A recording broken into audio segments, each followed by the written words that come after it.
नमस्कार दोस्तों, आपका स्वागत है। आज मैं एडिटोरिया का सेट नंबर 10 लेकर आया हूं, जो कि वॉल्यूम 2 दरोगा का है।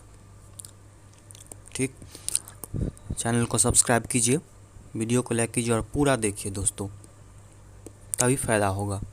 ठीक, पहला नंबर क्वेश्चन देखते हैं। निम्नलिखित में से कौन अवध का अंतिम नवाब था? अवध की बात कीजिएगा तो ये यूपी में पड़ता है। अवध की अंतिम नवाब की बात की जाए तो हो जाएगा आपको option number B, Wajid Ali Shah. इनकी बात कीजिएगा तो इसके शासनकाल में अवध पर जो है कुशासन का इल्ज़ाम लगाकर अंग्रेज़ों ने 1856 ईस्वी में इसे अपने साम्राज्य में मिला लिया।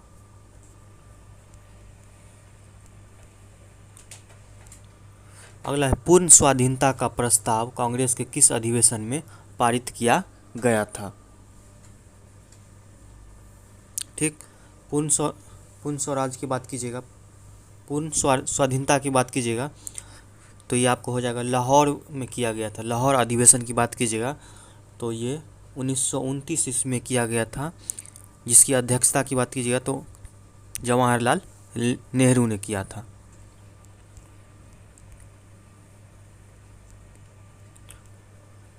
देखिए अगला है, बंगाल विभाजन की घोषणा के बाद किसने मुसलमानों के एक विशिष्ट मंडल वायसराय लॉर्ड मिंटो से मिला था? मुसलमानों का एक विशिष्ट मंडल लॉर्ड मिंटो के साथ मिला था। ठीक, ये हो जाएगा आपको आगा खां। आगा खां की बंगाल विभाजन के बाद 1 अक्टूबर 1906 को मुसलमानों का एक विशिष्ट मंडल आगा खां के नेतृत्व में वायसराय लॉर्ड मिंटो के साथ शिमला में मिला था।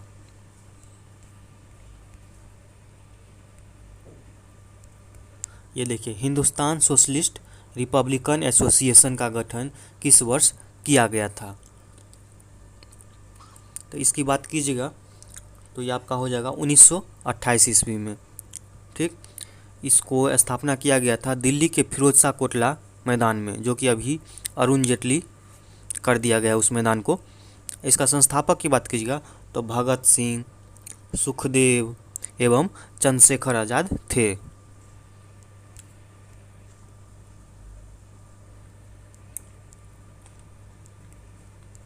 अगला है, निम्नलिखित में से किस योजना को डिक्की वर्ल्ड प्लान के नाम से जाना जाता है? इसकी बात कीजिएगा तो ये आपको हो जाएगा माउंटबेटन योजना। ठीक, लॉर्ड माउंटबेटन भारत के अंतिम गवर्नर जनरल थे, जो कि माउंटबेटन योजना का गठन 3 जून 1947 को किया गया था।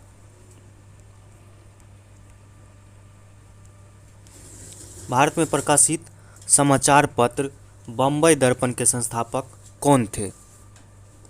बम्बई दर्पण की बात कीजिएगा तो ये हो जाएगा आपको ऑप्शन नंबर सी, बाल शास्त्री जंबेजकर।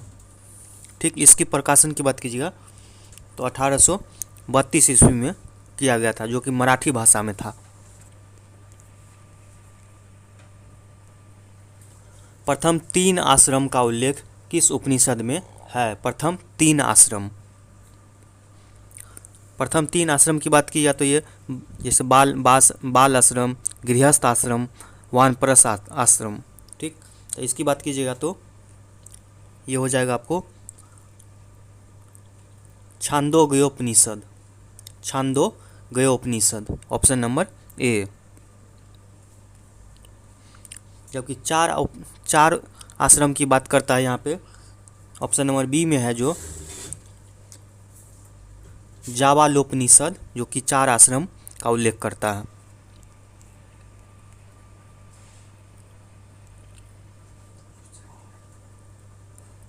निम्नलिखित में से कौन से भारत में सबसे बड़ा हड़प्पाकालीन स्थल है? भारत में सबसे बड़ा हड़प्पाकालीन स्थल की बात कीजिएगा तो ये हो जाएगा आपको राखी गढ़ी की बात कीजिएगा तो हरियाणा में हिसार ज़िले में स्थित है। ठीक, इसका जो है 500 हेक्टेयर क्षेत्र में फैला हुआ है राखी गढ़ी।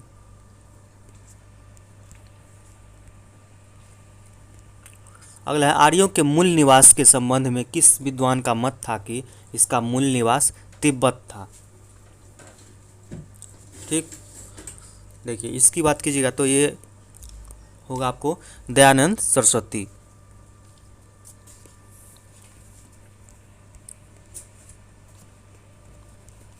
अगला है किस धर्म का यह मत है कि मोक्ष इस जीवन में भी संभव है। इसे प्राप्त करने के लिए मृत्यु आवश्यक नहीं है। देखिए पहला है जैन धर्म, दूसरा है बौद्ध धर्म, तीसरा शैव धर्म। तो इसकी बात कीजिएगा तो मोक्ष प्राप्ति यानी कि अपने जीवन काल में ही मोक्ष प्राप्त कर सकता है, इसमें मृत्यु की आवश्यकता नहीं है। ये आपको बौद्ध धर्म में कहा गया था। ठीक, बौद्ध धर्म की बात कीजिएगा तो बौद्ध धर्म ईश्वर तथा आत्मा को नहीं मानता था।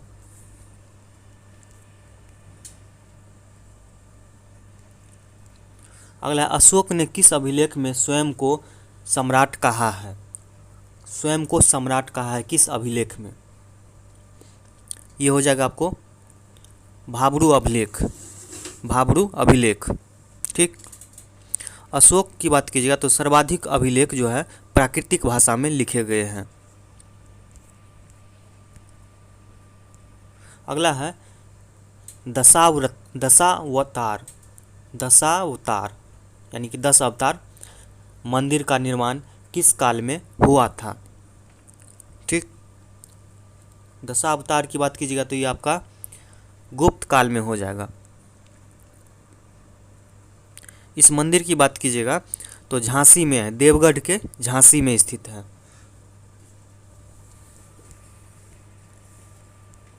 अगला है प्रसिद्ध शासक अमोघ वर्ष द्वारा कविराज मार्ग की रचना किस भाषा में की गई थी। ठीक, ये हो जाएगा आपको कन्नड़ भाषा में किए थे। इनकी बात कीजिएगा तो यह शासक जो थे जैन धर्म का अनुयायी था। ठीक, इन्होंने लगभग 64 वर्ष तक शासन किए थे। दिल्ली सल्तनत के किस शासक ने शुद्ध अरबी सिक्के चलाए थे। शुद्ध अरबी सिक्के की बात कीजिएगा तो ऑप्शन ए में है कुतुबुद्दीन ऐबक, रजिया बेगम, बलबन। इनमें से कोई नहीं होगा, क्योंकि शुद्ध अरबी सिक्के की बात कीजिएगा तो ये इल्तुतमिश द्वारा चलाया गया था। इल्तुतमिश ने चांदी का टक्का चलाया था, तांबे का जीतल नामक सिक्का भी चलाया था।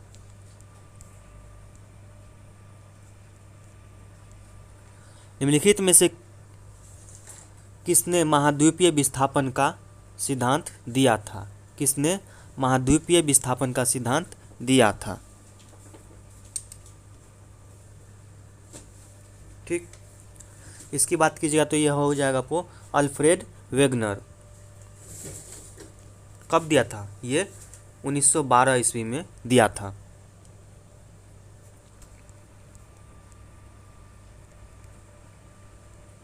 अगला नागार्जुन सागर परियोजना किस नदी पर स्थित है। नागार्जुन की बात कीजिएगा तो ये आपका हो जाएगा कृष्णा नदी पर। ठीक, कृष्णा नदी नागार्जुन सागर परियोजना की बात कीजिए तो कृष्णा नदी पर है, जबकि आंध्र प्रदेश में है। ये परियोजना आंध्र प्रदेश में है। इसमें क्या होता है, इस परियोजना में सिंचाई एवं विद्युत जल उत्पादन से संबंधित है। अगला बांग्लादेश के साथ कितने भारतीय राज्य सीमा साझा करते हैं। बांग्लादेश के साथ कीजिए देखिएगा तो ये आपका हो जाएगा 5 राज्य। 5 राज्य में जो कौन सा है देखिए, पश्चिम बंगाल सबसे पहले है। पश्चिम बंगाल, असम, मेघालय, त्रिपुरा, इसके बाद मिजोरम। 5 राज्य है।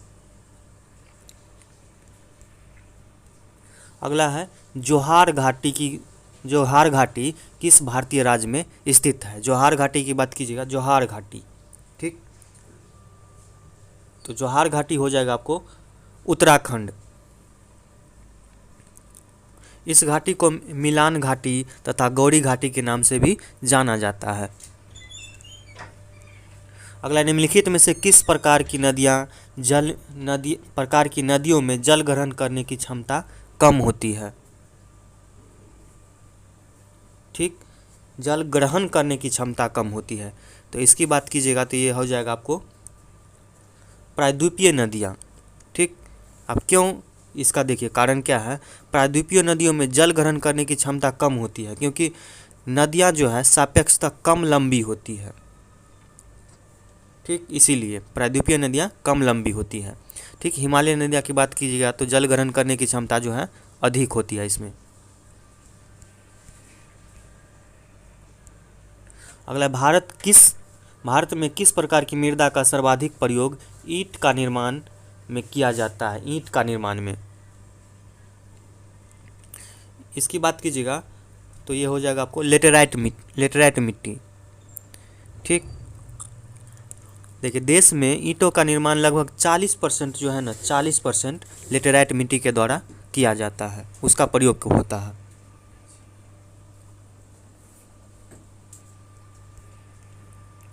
अगला है, ग्रेट हिमालयन नेशनल पार्क किस राज्य में अवस्थित है? Great Himalayan national park.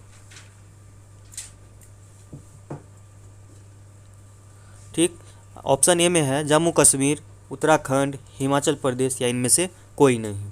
ठीक, तो ये हो जाएगा आपको Himachal Pradesh. Great Himalayan national park Himachal Pradesh, याद रखने में भी ठीक होगा क्योंकि रिलेटेड उसी से है। हिमाचल प्रदेश के कुल्लू क्षेत्र में है, ये स्थित है।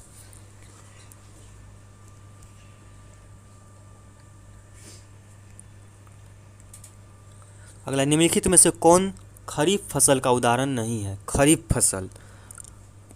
ठीक, खरीफ फसल की बात कीजिएगा जो कि उदाहरण नहीं है, यानी कि रबी फसल होगी तो सरसों, यहाँ पे सरसों जो है खरीफ फसल नहीं है। सरसों की बात कीजिएगा तो ये रबी फसल होगा। रबी फसल के उदाहरण जैसे गेहूँ, चना, सरसों, जौ, ये सब जो है रबी फसल है।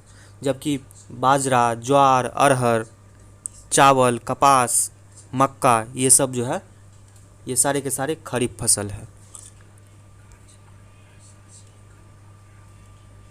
रेड सिंधी निम्नलिखित में से किसकी नस्ल है? रेड सिंधी की बात कीजिएगा तो ये आपको हो जाएगा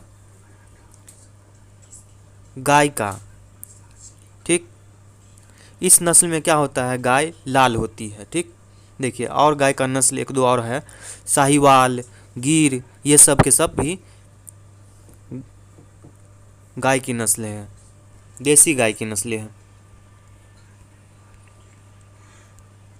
देश में प्राकृतिक गैसों का सर्वाधिक भंडार कहाँ है? देश में प्राकृतिक गैसों का सर्वाधिक भंडार कहाँ है? इसकी बात कीजिएगा तो ये हो जाएगा ऑप्शन ए में गुजरात, असम, मुंबई हाई या इनमें से कोई नहीं। हो जाएगा आपको मुंबई हाई। ठीक, देखिए यहाँ पे क्या होता है, कम से कम 80% जो होता है गैस का भंडारण यहाँ पे होता है। कोल इंडिया लिमिटेड की स्थापना किस वर्ष की गई थी? कोल इंडिया की बात कीजिएगा तो ये आपको 2011 में इसको महारत्न का दर्जा दिया गया है। ठीक, लेकिन इसकी स्थापना कब की गई थी? तो ये हो जाएगा आपको 1975 ईस्वी में। इसका मुख्यालय जो है नई दिल्ली है।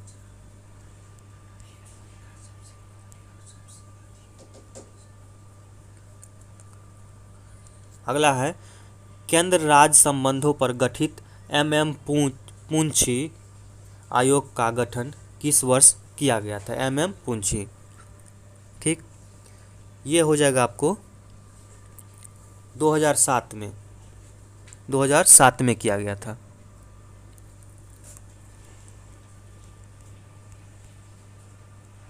अगला, भारतीय संविधान किस अनुच्छेद के तहत राष्ट्रपति राज्यपाल की नियुक्ति करता है? राष्ट्रपति के द्वारा राज्यपाल की नियुक्ति होती है, ये तो जानते होंगे, लेकिन किस अनुच्छेद के तहत?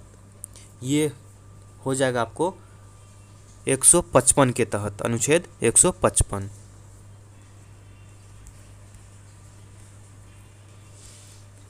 अगला है, दोनों सदनों की संयुक्त बैठक की अध्यक्षता निम्नलिखित से कौन करता है, उसकी अध्यक्षता के बारे में पूछा जा रहा है। ठीक, दोनों सदनों की अध्यक्षता, संयुक्त बैठक की अध्यक्षता निम्न में से कौन करता है? राष्ट्रपति, लोकसभा अध्यक्ष, उपराष्ट्रपति या राष्ट्रपति द्वारा नियुक्त लोकसभा का वरिष्ठ सदस्य।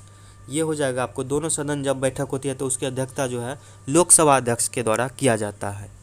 ठीक, और इसकी बात कीजिएगा तो ये आपको अनुच्छेद जो है 118 के 4 में दिया गया है कि इस तरह से लोकसभा अध्यक्ष अध्यक्षता करेगा। ठीक, लेकिन भारत में अभी तक की बात कीजिएगा तो अभी तक की कुल मिलाकर 3 बार संयुक्त बैठक बुलाई गई है।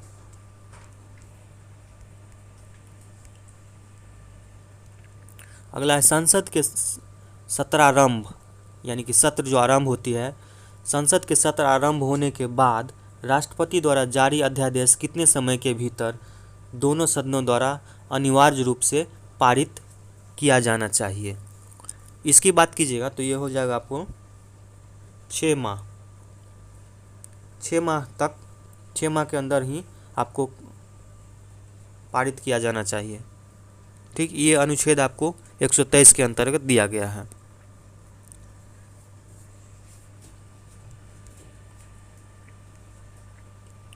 अगला है भारत के संघीय व्यवस्था। संघीय व्यवस्था भारतीय संविधान में किस देश के संविधान से लिया गया है?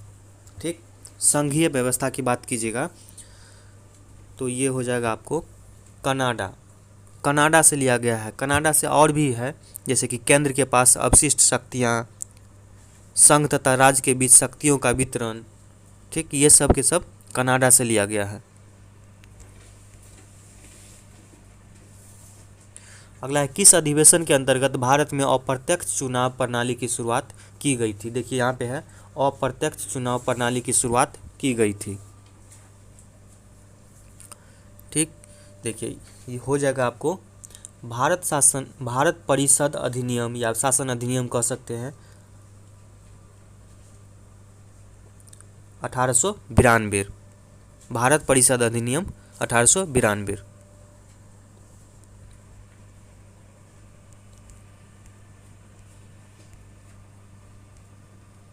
अगला है संविधान सभा द्वारा गठित संचालन समिति के अध्यक्ष निम्न में से कौन थे? संचालन समिति की बात कीजिएगा तो राजेंद्र प्रसाद थे। ठीक, देखिए कुछ समिति के बातें बताते हैं हम। नियम समिति की बात कीजिएगा तो राजेंद्र प्रसाद नियम समिति, संचालन समिति राजेंद्र प्रसाद, प्रारूप समिति की बात तो आप जानते होंगे सब, भीमराव अंबेडकर, और संघ संविधान समिति की बात कीजिएगा तो जवाहरलाल नेहरू।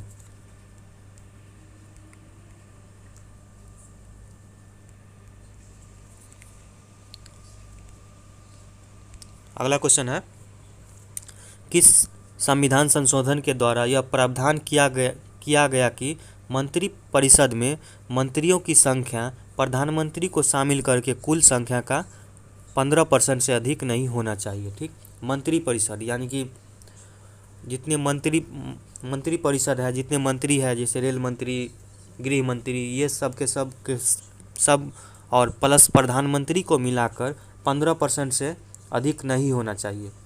ठीक, किस संविधान संशोधन के तहत ऐसा किया गया?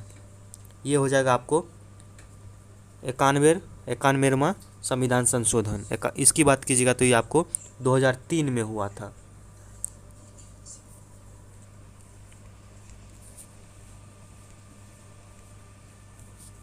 अगला भारत का नियंत्रक एवं महालेखा परीक्षक से संबंधित उपबंधों का वर्णन संविधान के किस भाग में है?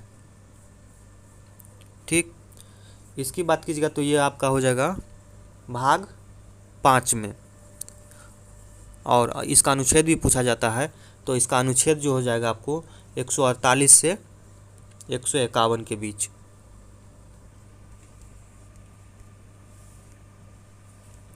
अगला है पंचायत चुनाव में निर्वाचित होने के लिए न्यूनतम आयु कितनी निर्धारित की गई है? पंचायत चुनाव की बात कीजिएगा तो ये आपका हो जाएगा 21 साल, 21 वर्ष। ठीक, 30 वर्ष की बात कीजिएगा तो ये हो जाएगा राज्यसभा में, 25 वर्ष जो है आपको लोकसभा में, 18 तो जानते ही हैं वोट डाल सकते हैं आप।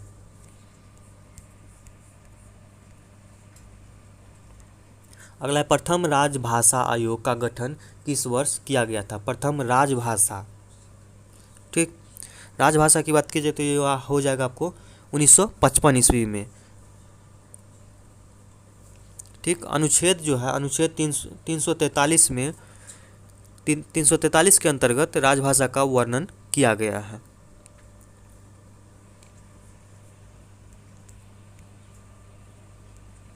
अगला समाचार पत्र निम्नलिखित में से किस सूची के अंतर्गत आते हैं?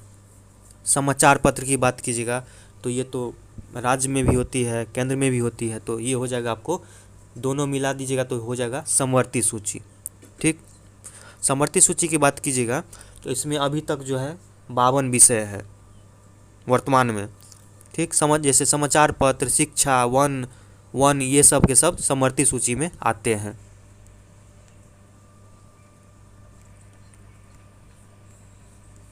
अगला है निम्नलिखित में से कौन सी पुस्तक प्रेमचंद्र द्वारा नहीं लिखी गई है? प्रेमचंद्र की बात कीजिएगा तो ये पहला में है रंगभूमि, निर्मला, गोदान। गोदान तो जानते हैं, रंगभूमि जानते हैं, ये दोनों ऑप्शन अब छांटना है इसमें। ठीक, तो ये हो जाएगा आपको यशोधरा। यशोधरा जो है प्रेमचंद के द्वारा नहीं लिखा गया था। ठीक, यशोधरा की बात कीजिएगा तो ये हो जाएगा आपको मैथिली शरण गुप्त। मैथिली शरण गुप्त जो है उनके द्वारा लिखा गया था।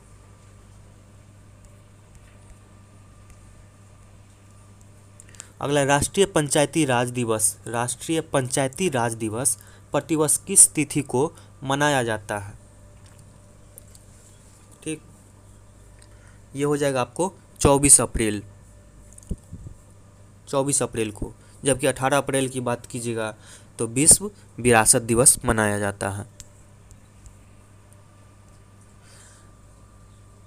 अमजद अली खां का संबंध किस वाद्य यंत्र से? वाद्य यंत्र से काफ़ी क्वेश्चन रहता है।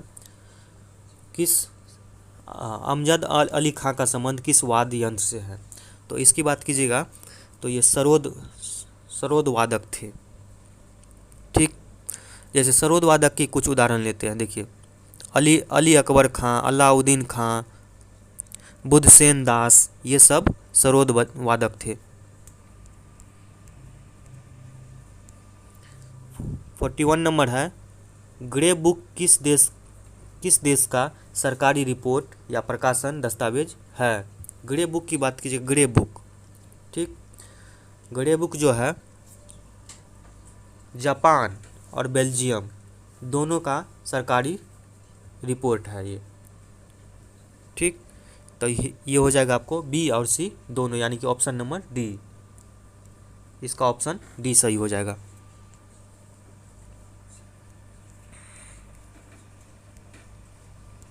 अगला है स्वर्णिम पैगोडा का देश किसे कहा जाता है? स्वर्णिम पैगोडा। स्वर्णिम पैगोडा की बात कीजिए तो ये वर्मा हो जाएगा, यानी कि म्यांमार।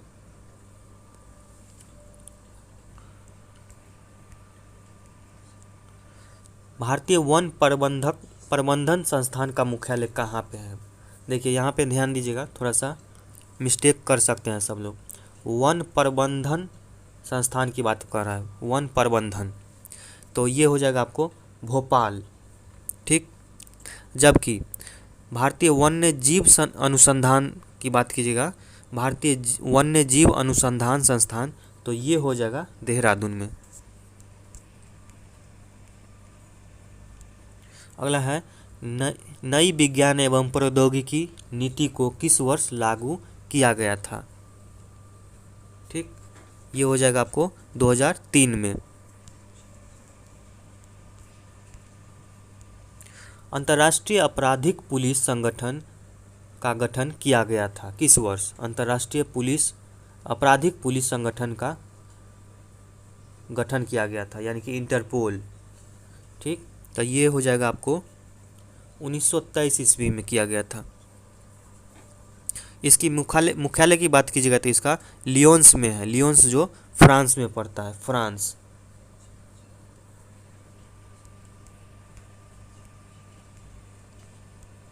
देखिए अगला है 6 प्रमुख बैंकों का राष्ट्रीयकरण किस पंचवर्षीय योजना के दौरान किया गया था। 6 प्रमुख बैंकों की बात कीजिएगा तो ये आपका हो जाएगा छठी पंचवर्षीय योजना में किया गया था। छठी पंचवर्षीय योजना की बात कीजिएगा 1980 के दौरान हुआ था। ठीक, जबकि इसी में एक और क्वेश्चन आता है 14 प्रमुख बैंकों का राष्ट्रीयकरण की बात कीजिएगा तो ये हो जाएगा आपको 1969 में। अगला, भारत में योजना आयोग का गठन किस समिति के सिफारिश पर किया गया था।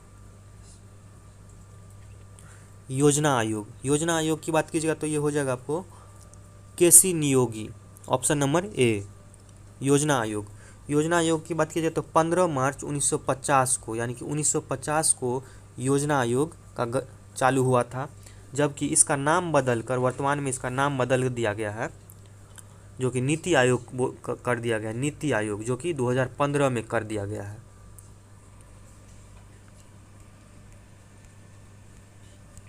अगला है, निम्नलिखित में से कौन अप्रत्यक्ष कर के उदाहरण है। अप्रत्यक्ष कर, ठीक, ये हो जाएगा सेवा, सीमा, बिक्री कर। ठीक, ये तो सारे के सारे जो है अप्रत्यक्ष कर है। सेवा कर, सीमा शुल्क और बिक्री कर जो है अप्रत्यक्ष कर है, जैसे कि उत्पाद कर, उत्पाद शुल्क, ये सब भी अप्रत्यक्ष कर है। अगला है, मनरेगा योजना के पहले चरण में देश के कुल कितने जिलों में लागू किया गया था। ठीक, मनरेगा योजना की बात कीजिएगा तो ये आपको 2006 में लागू किया गया था। ठीक, तो कितने जिलों की बात हो रही है यहाँ पे, तो ये हो जाएगा आपको पहले 200 जिलों में लागू किया गया था। ठीक, लेकिन मनरेगा योजना का नाम बदलकर जो है 2009 में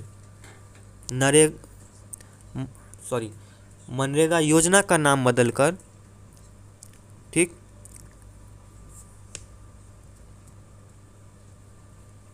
मनरेगा कर दिया है। पहले इसका नाम जो था 2006 में जो शुरुआत हुई थी तो उसका जो है नरेगा था, नरेगा नाम था।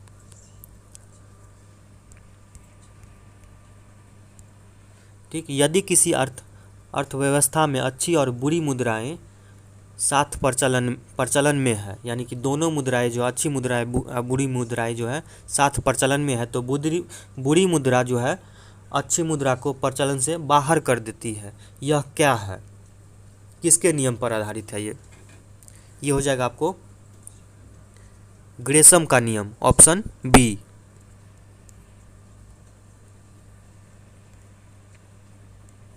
अगला, निम्नलिखित पर्यावरण से संबंधित प्रसिद्ध मॉन्ट्रियल समझौता किस वर्ष किया गया था। ठीक, ये हो जाएगा आपको 1987 ईस्वी में, जिसका लक्ष्य रखा गया था ओजोन विखंडन करने वाले पदार्थ के उत्पादन एवं उपयोग पर रोक लगाने के लिए समय सीमा का निर्धारण करना था। ठीक, तो इसका समझौता जो हुआ था 1987 में। अगला, निम्नलिखित में से कौन ग्रीन हाउस का उदाहरण नहीं है। ग्रीन हाउस, ठीक, ग्रीन हाउस की बात कीजिए तो उसमें तो मीथेन भी रहता है, कार्बन डाइऑक्साइड भी, क्लोरोफ्लोरो प्लस नाइट्रस ऑक्साइड भी रहता है ग्रीन हाउस में, जबकि यहाँ पे है ऑप्शन नंबर सी में कार्बन मोनोऑक्साइड, ये ग्रीन हाउस का उदाहरण नहीं है।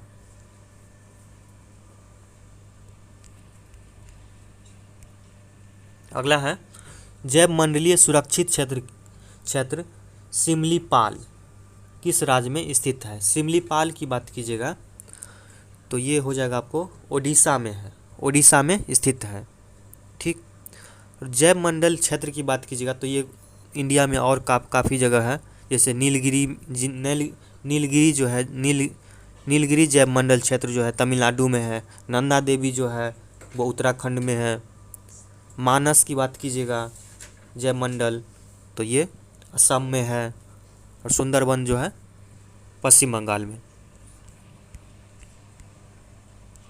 निम्न में से कौन दुर्लभ जातियाँ ये रेयर स्पेसीज के उदाहरण है। दुर्लभ जातियाँ की बात कीजिएगा तो दुर्लभ जातियाँ की बात कीजिएगा तो संख्या जो है इसकी विश्व में जो है संख्या बहुत कम रहती है, ठीक, उसे दुर्लभ जाति बोला जाता है, जो कि हो जाएगा आपको हिमचीता, शुतुरमुर्ग आदि, ये सब जो है दुर्लभ जाति में आते हैं।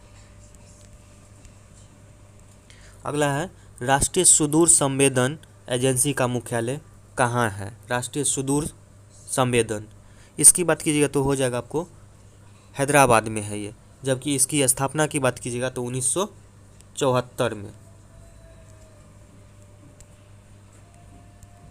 अगला है कोणीय संवेग का बीमा निम्नलिखित में से क्या है। कोणीय संवेग, ठीक, ये हो जाएगा आपको ml² t-1, ऑप्शन ए। अगला निम्न में से कौन एक सदिश राशि नहीं है। ठीक, सदिश राशि नहीं है यानी कि अदिश है, तो ये हो जाएगा आपको विद्युत धारिता। विद्युत धारिता की बात कीजिएगा तो इसका ऐसा मात्रक हो जाएगा फैराडे। यदि पृथ्वी की वर्तमान घूर्णन गति बढ़ा दी जाए तो विषुवत रेखा पर गुरुत्वीय त्वरण का मान क्या होगा। ठीक, त्वरण की बात कीजिएगा, गुरुत्वीय त्वरण की बात कीजिएगा तो इसका मान जो है घट जाएगा। अगला है प्रकाश एक माध्यम से दूसरे माध्यम में जाने पर निम्न में से क्या नहीं बदलता है। ठीक, तरंगदैर्घ्य तो ये तो बदल जाता है, वेग ये भी बदल जाता है, जबकि आवृत्ति की बात कीजिएगा तो नहीं बदलता है। देखिए अगला है डूबते हुए सूरज का लाल दिखना दिखाई देना प्रकाश के किस परिघटना से संबंधित है। ठीक, ये हो जाएगा आपको प्रकाश के प्रकीर्णन के अनुसार, यानी कि प्रकीर्णन हो जाएगा आंसर नंबर ऑप्शन सी।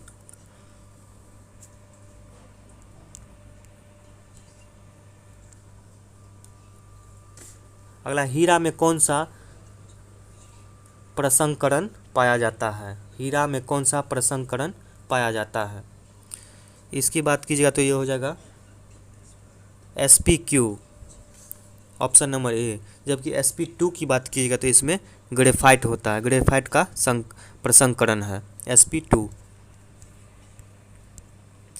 निम्न में से किसका उपयोग खाना बनाने वाले बर्तनों में न चिपकने वाली परत चढ़ाने में किया जाता है।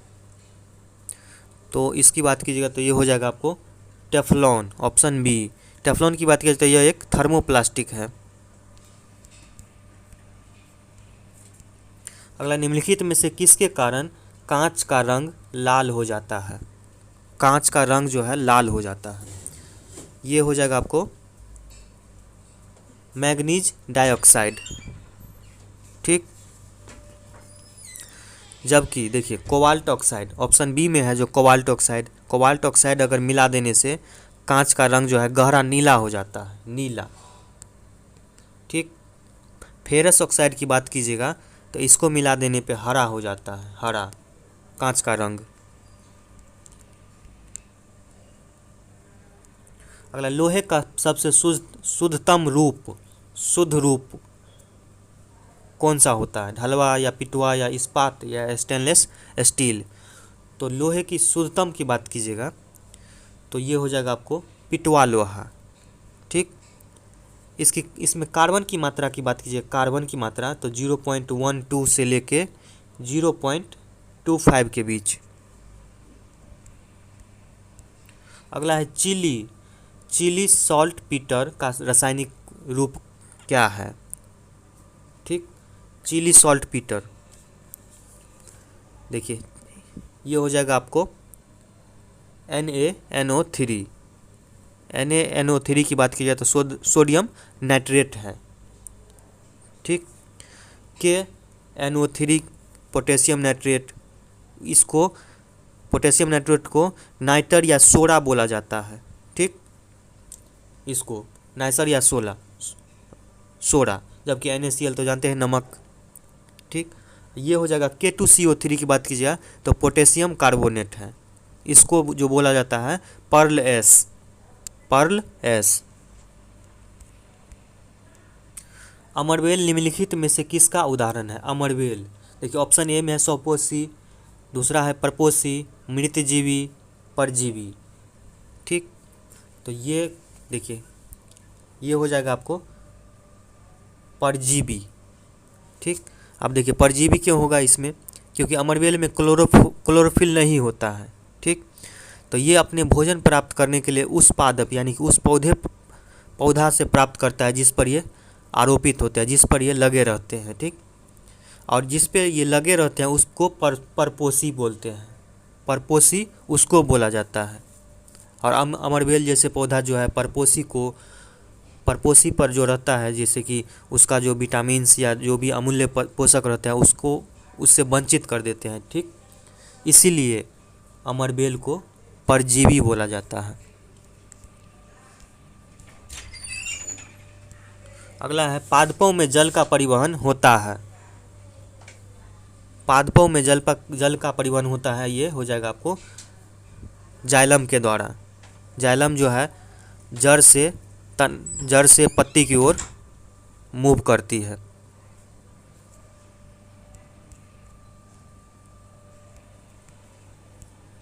अगला मेढक निम्नलिखित में से किसके द्वारा श्वसन करते हैं? मेढक की बात कीजिएगा तो ये हो जाएगा आपको, जैसे मेढक में जो मनुष्य के भांति ही फेफड़ा होते हैं, फेफड़ा भी होते हैं उसमें, और जबकि वो त्वचा से भी करते हैं, यानी कि ऑप्शन बी और सी, यानी कि ऑप्शन नंबर डी सही हो जाएगा, बी और सी।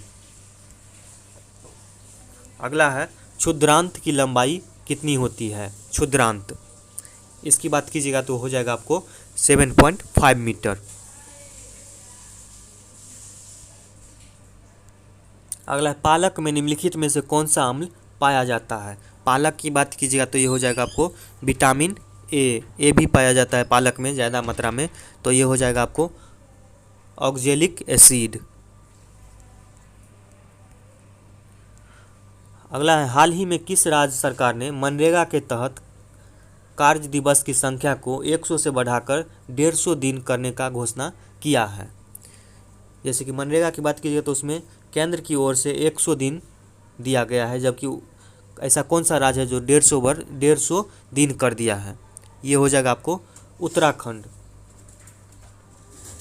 ठीक,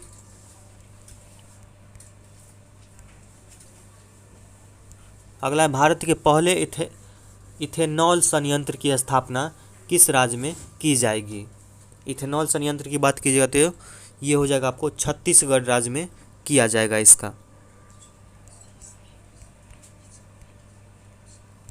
अगला, हाल ही में अमेरिका के नवनिर्वाचित राष्ट्रपति जो बाइडेन का संबंध किस राजनीतिक दल से है, यानी कि किस पार्टी से है? ये हो जाएगा आपको डेमोक्रेटिक पार्टी, जो 2021 में बना है, वो अमेरिका के 46वें राष्ट्रपति है।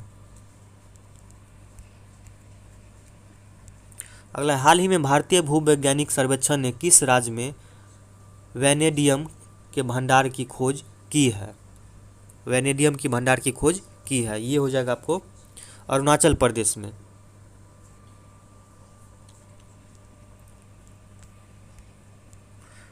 अगला है जर्मन वॉच द्वारा जारी वैश्विक जलवायु जोखिम सूचकांक 2021 में भारत का स्थान कौन सा है?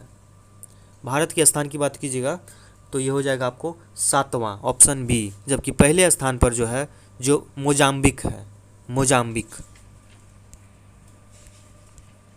हाल ही में चर्चा में रहा रतले पनबिजली परियोजना किस नदी पर स्थित है? रतले पनबिजली, इसकी बात कीजिएगा तो ये हो जाएगा आपको चिनाब नदी पर।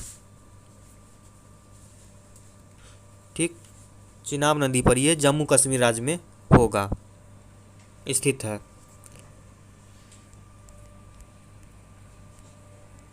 अगला, भारतीय सेना के मेजर अनूप मिश्रा ने दुनिया की पहली सार्वभौमिक बुलेट प्रूफ जैकेट विकसित की है, जिसका नाम है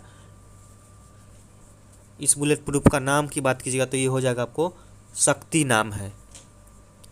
इस जैकेट की विशेषता की बात कीजिएगा तो इसे महिला और पुरुष दोनों पहन सकते हैं आसानी से। जबकि इसके साथ ही यह जैकेट की बात कीजिएगा तो दुनिया का पहला फ्लेक्सिबल बॉडी आर्मर भी है।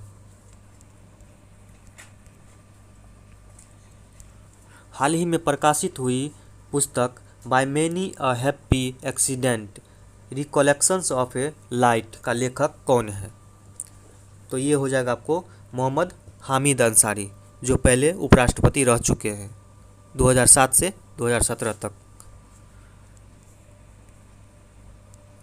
हाल ही में केंद्रीय मंत्री ने स्टार्स परियोजना को मंजूरी दी है। इसका संबंध किस क्षेत्र से है? स्टार्स की बात कीजिएगा तो ये हो जाएगा आपको शिक्षा के क्षेत्र में सुधार से है। ठीक, लेकिन अभी कुल 6 राज्य में ही इसके दायरे में आएंगे, जैसे हिमाचल प्रदेश, राजस्थान, महाराष्ट्र, मध्य प्रदेश, केरल और ओडिशा। अगला है दिसंबर 2020 में किस व्यक्ति को ग्लोबल टीचर प्राइज 2020 से सम्मानित किया गया है? ये हो जाएगा आपको रंजीत सिंह डिसाले। इस पुस्तक के तहत $1 मिलियन दिया जाता है। अगला, गरीबों को किफ़ायती मूल्य पर भोजन उपलब्ध कराने के लिए उद्देश्य से किस राज्य ने माँ योजना की शुरुआत की है? गरीबों को किफ़ायती यानी कम दाम पर भोजन उपलब्ध करवाया जाएगा। यहाँ पे पश्चिम बंगाल में शुरू किया गया है।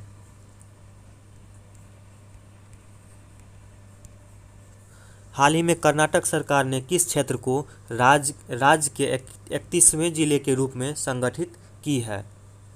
ठीक, 31वां जिला यानी कि बनाया गया है, तो ये हो जाएगा आपको विजयनगर की बात कीजिएगा तो कर्नाटक के खान समृद्ध यानी कि जहाँ वहाँ ज़्यादा खान है, खनिज पदार्थ है, बेल्लारी है ऑप्शन नंबर ए में, उसको काटकर नया जिला विजयनगर बनाया गया है।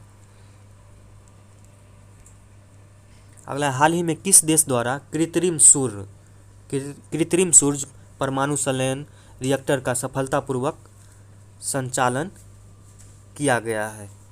तो कौन सा देश होगा? ये हो जाएगा आपको चीन द्वारा किया गया है।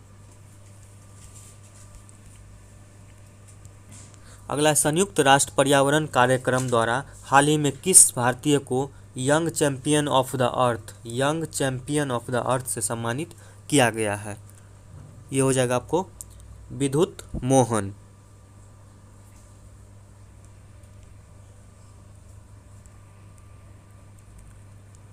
हाल ही में अंतर्राष्ट्रीय क्रिकेट में सबसे तेज 22,000 रन बनाने वाले बल्लेबाज कौन बने हैं? तो इसकी बात कीजिएगा तो ये हो जाएगा आपको विराट कोहली। जबकि इनकी बात कीजिएगा तो ये आपको 242वीं पारी में इस मुकाम को हासिल किया है। हाल ही में किस व्यक्ति को लोकसभा के महासचिव के रूप में नियुक्त किया गया है? लोकसभा के महासचिव के रूप में। ठीक, ये हो जाएगा आपको उत्पल कुमार सिंह।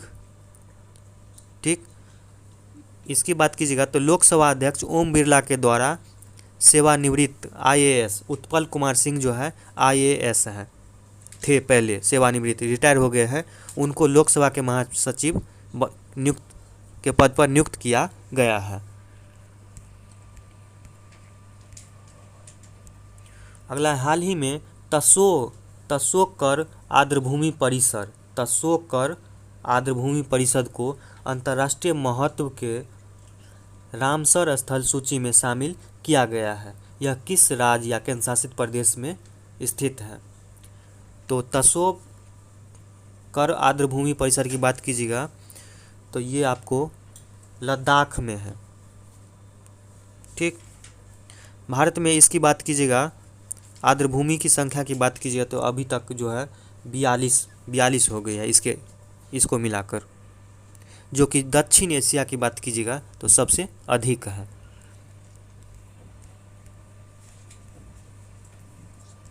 अगला है विश्व एड्स दिवस 2020 का थीम क्या था।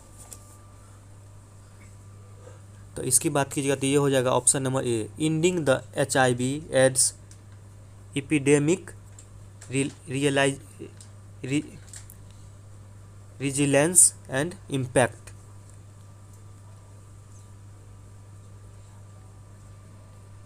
ठीक, देखिए एड्स दिवस की बात कीजिएगा, विश्व एड्स दिवस तो प्रत्येक 1 दिसंबर को मनाया जाता है, 1 दिसंबर को। अगला है वर्ष 2020 का मैन बुकर पुरस्कार किसे प्रदान किया गया है, मैन बुकर पुरस्कार। तो ये हो जाएगा आपको डगलस अटूअर्ट, ऑप्शन बी।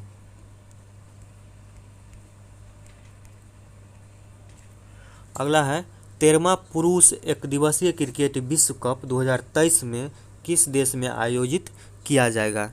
ये हो जाएगा आपको भारत में किया जाएगा 13वां, जबकि 14वां एक दिवसीय की बात कीजिएगा तो हो जाएगा आपको प्रत्येक 4 साल पर होता है, तो 2027 में जो होगा आपको दक्षिण अफ्रीका में होगा।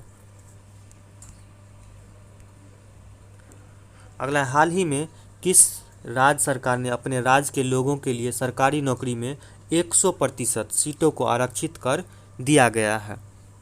ये हो जाएगा आपको मध्य प्रदेश के द्वारा ऐसा किया गया है।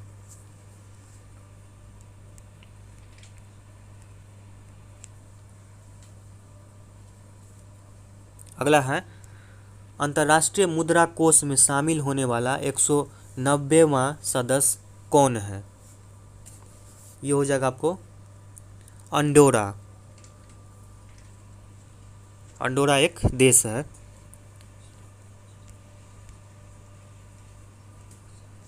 जैव विविधता संरक्षण पर ध्यान केंद्रित करने हेतु चौथा वन प्लेनेट सम्मेलन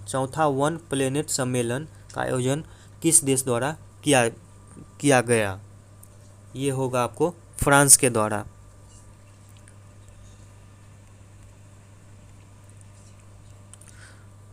अगला है वर्तमान में क्षेत्रीय व्यापक आर्थिक साझेदारी में सदस्य देशों की संख्या कितनी है। ये हो जाएगा आपको 15।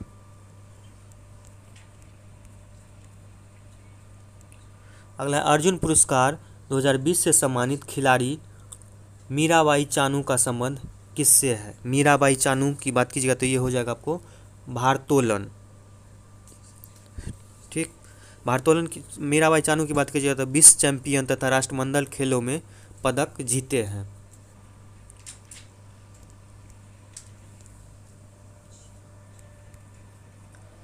ठीक, देखिए यहाँ पे एक है क्वेश्चन, 8:30 पर घड़ी में घंटे की सुई तथा मिनट की सुई के बीच कोण ज्ञात कीजिए।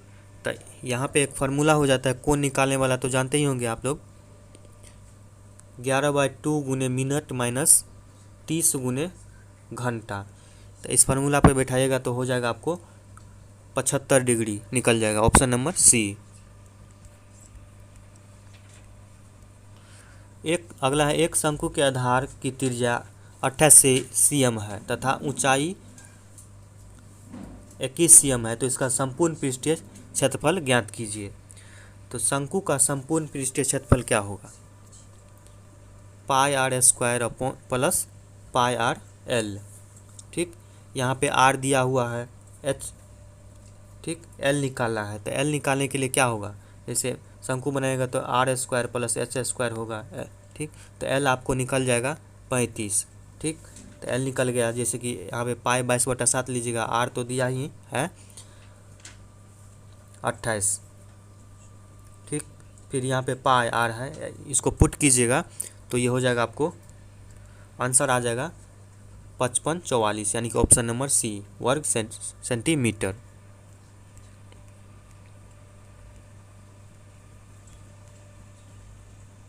अगला है यदि नल ए किसी हौज को 30 मिनट में भर सकता है, जबकि नल बी 8 लीटर प्रति मिनट के दर से पानी बाहर निकालता है।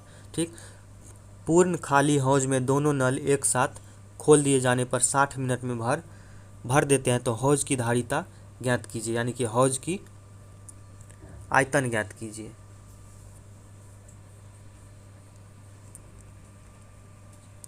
ठीक, तो देखिए जैसे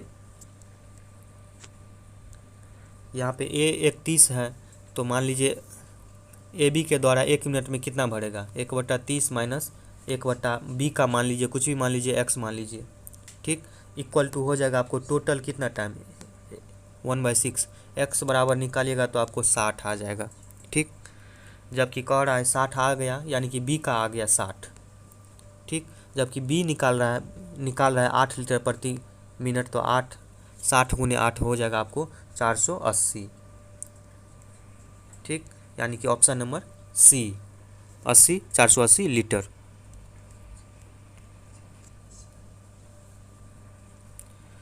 देखिए अगला है, एक दुकानदार 10 रुपये में 4 नींबू खरीद कर 15 रुपये में 5 की दर से बेचता है, 15 रुपये में 5 बेचता है, तो उसका लाभ या हानि प्रतिशत ज्ञात कीजिए। ठीक, यहाँ से एक नींबू निकालिएगा खरीदने का, तो 10/4 होगा, यानी कि 10/4 होगा, तो यानी कि 2.5 हो जाएगा। बेचने की बात कीजिएगा, यानी कि CP हो गया, ये SP की बात कीजिएगा तो 15/5 यानी कि 3 रुपये, तो इसमें से लाभ कितना होगा आपको 0.5। तो परसेंटेज लाभ निकालने के लिए क्या होगा 0.5 अपॉन में CP, यानी कि 2.5 गुने 100। इसको काटिएगा तो हो जाएगा आपको 20% लाभ, यानी कि ऑप्शन नंबर A। अगला है, एक कक्षा में 20 छात्रों का औसत भार 25 किलोग्राम है। यदि अध्यापक का भार भी सम्मिलित कर लिया जाए तो औसत भार में 500 ग्राम, यानी कि 0.5 kg की वृद्धि होती है, तो अध्यापक की भार ज्ञात कीजिए। ठीक, तो देखिए सबसे पहले 20 छात्र है, उसका औसत भार 25 है, तो 20 गुने 25 होगा, ये निकल गया आपको 500 kg। ठीक, एक और अगर सम्मिलित हो जाता है टीचर अध्यापक, तो क्या हो जाएगा 21 हो जाएगा, 21 पर्सन हो जाएगा उस वहाँ पे। और कह रहा है 500 ग्राम बढ़ जाता है, तो कितना हो जाएगा 25 में 0.5 कीजिएगा तो 25.5 हो जाएगा। इसको मल्टीप्लाई कीजिएगा तो आपको 535.5। ठीक, तो 535.5 माइनस 500 कीजिएगा तो आपको हो जाएगा आपको 35.5 kg, यानी कि ऑप्शन नंबर C आ जाएगा। ठीक, तो उम्मीद करता हूँ कि आपको बहुत अच्छा से समझाए हैं मैंने, तो अच्छा ही लगा होगा। तो आगे मुझे लगता है कि कहना नहीं पड़ेगा, आप लोग समझदार हैं, सब कुछ कर लेंगे। ठीक, धन्यवाद।